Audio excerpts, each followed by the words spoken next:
In terms of looking at what we're trying to teach teachers in a more covert manner is looking at the population that they're educating, which is really can be a heterogeneous classroom, not just a classroom of gifted children, and looking at how children respond to curriculum that has a different kind of goal, such as critical and creative thinking, or learning about big ideas and universal concepts, or learning about depth and complexity. So there's two levels of outcomes. And one level of outcome has to do with what the teacher learns about him or herself as a teacher, and what the teacher learns about the students as potentially gifted or gifted individuals. The courses do in fact change the teacher's role in many different ways.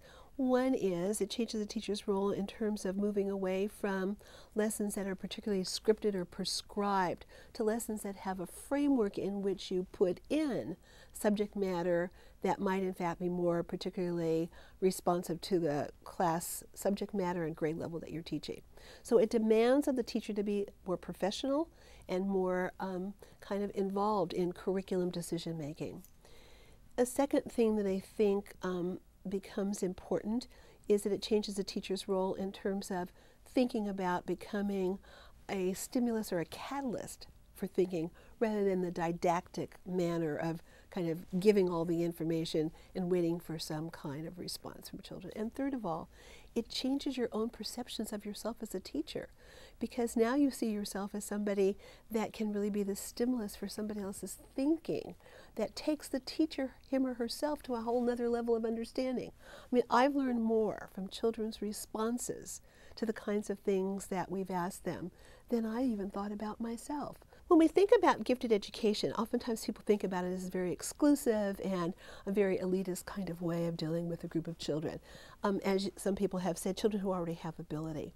We know that we can't just acknowledge ability without activating it.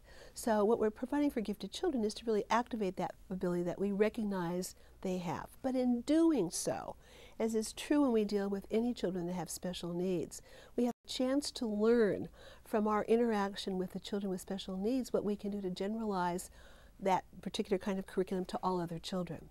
As we watch gifted children interact and learn from critical thinking, creative thinking, depth and complexity, the study of big ideas, we have a chance to take those same curricular components and spill it over, generalize it, apply it to all other children.